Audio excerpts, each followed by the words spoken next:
Maulin ya? Menanggapi yang kemarin mungkin seperti apa?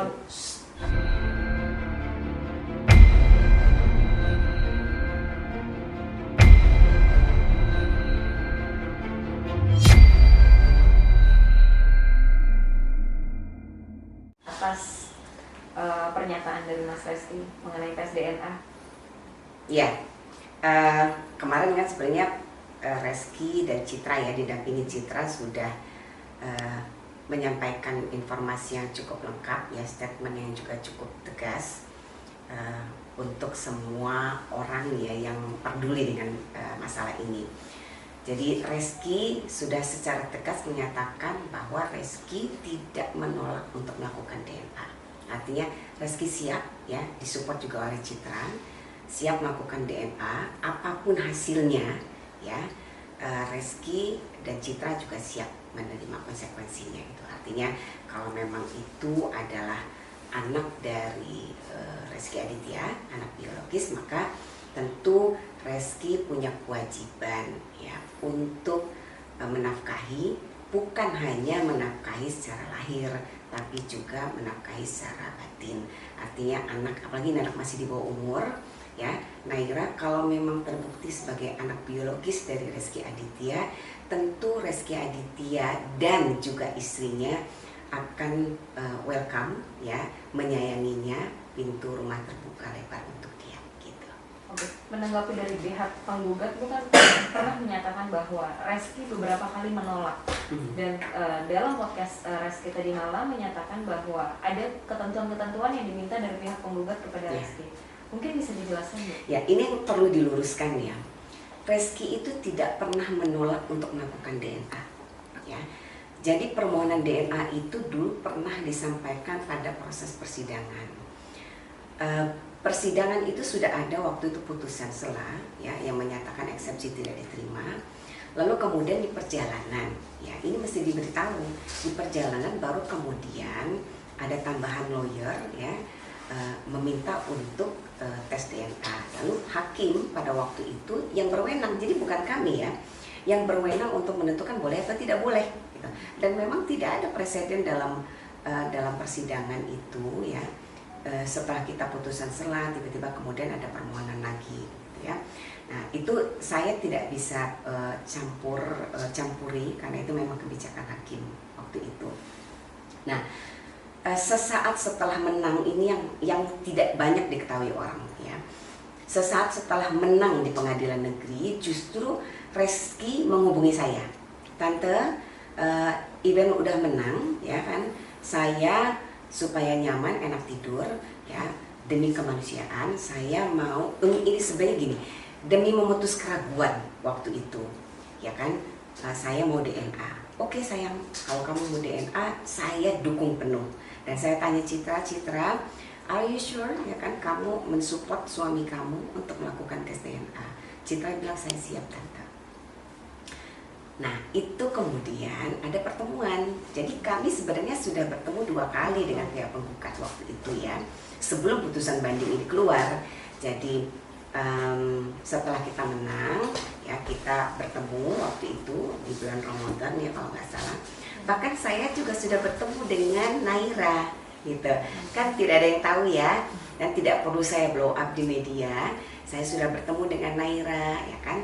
Kemudian saya sudah bertemu juga dengan penggugat. Lalu kemudian pertemuan berikutnya ada tim lawyer juga. Nah, pada saat itu kemudian kan saya tanya lagi, kalau memang ini semata-mata untuk kepentingan Naira, yuk kita DNA ya. Waktu itu penggugat sudah oke ya, oke. Bahkan waktu itu penggugat oke Mbak Ana, saya serahkan sepenuhnya dengan Mbak Ana, silahkan gitu. Tapi kemudian ya, di pertemuan berikutnya tiba-tiba ada penawaran yang menurut ukuran kami rasanya di luar dari yang seharusnya gitu ya. Kita tidak perlu bahas secara detail karena ini melibatkan anak di bawah umur. Saya terus terang, Naira itu bukan anak saya ya. Naira itu saya tidak kenal, tapi sebagai anak di bawah umur dan sebagai orang yang juga concern terhadap perkembangan tumbuh kembang anak siapapun di seluruh Indonesia ini, tentu saya juga harus memastikan setiap anak tumbuh dan berkembang dalam keadaan lingkungan yang sehat, gitu ya. Termasuk Naira, siapapun dia, lahir bagaimanapun dia tidak bersalah. Itu anak suci, anak bersih, ya. Dia berhak untuk tumbuh dan berkembang dalam lingkungan yang sehat.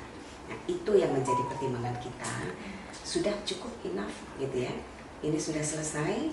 Sekarang kalau memang mau DNA, ayo kita DNA. Nanti terbukti itu misalnya anak biologis dari Reski Aditya, Reski pun siap untuk bertanggung jawab, ya kan?